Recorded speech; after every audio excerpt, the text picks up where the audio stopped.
Money flow on JellyJelly is slowly going up on the daily time frame. The last trades we got were really good right here, and why doesn't it load up? So now the question is, what is going to happen now?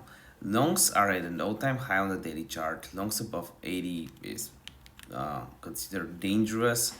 It doesn't mean you should stop trading, because look at this. We had an insane amount of longs opening basically on the 1st of September, 390 mil worth of the coin.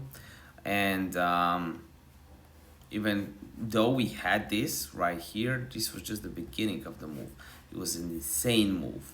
I've never seen a move like this. Let me just try to explain how big this is. A 90 points move. I've never seen anything like this. If we just let me just try to go like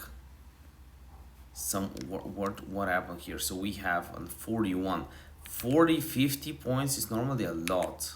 And what happens when you get 40 or 50 points? Let me just mark it up. Here we had this. Look what happened after that. We had a crazy run up.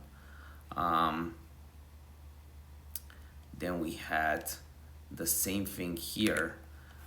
So if we go to normal candles, what happened after that? We had a run up. We had a small run up on, but it was never that big. It was never as big as 90. We had something similar here with the shorts, and but yeah, with the longs, it was never that strong, because that's very strong. That's insane. How about closing trades? Do we have some data here on a big amount of closing? We have some closed shorts, and we pump after. We have some, but not a huge amount. Maybe we have some here.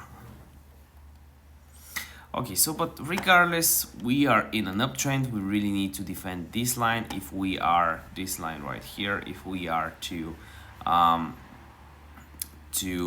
continue with the upwards momentum on the 30-minute time frame, what we can see right now is we're trying to move to the green. We actually moved to the green right here, but it was during a bad time. It was when VWAP was curving up. You want to move green when VWAP is here. So basically a good time to go green or red would be, so this is not a good time, this is not a good time, this is not a good time, this is not a good time. It's really hard to find a good trade, like an actually good trade that I want to show you. There's not a lot of good examples right here. So yeah, we want to see VWAP here, we want to see money flow here, and they both do chuk. RSI and stochastic are very close. That's very good. Whenever they're so close to already have an explosive move upwards, like a 1-2% move. So here's what I think. Well, I think we have two areas right here. This area right here where we'll have a lot of stop losses, and also this area right here where we'll have shorts and their stop losses. Just like it, we wait here to take out this and almost these stop losses. I think we'll have another week here and another week here. So from here, what I'm expecting to see is a price pumping, and then we retrace to the downside or to the upside. What I'll be looking for is a divergence on this indicator right here. If you want to learn more about my strategy, I'll have links in the description down below to my course. I made it pretty cheap, as you can see, for a limited time. And also to my signals chat. We're up 274 grand from meme coins. So if you want to follow the meme coin trades, link in the description down below. And also there you'll find links to BingX, which are giving away over 8 grand of welcome gifts. See you next video.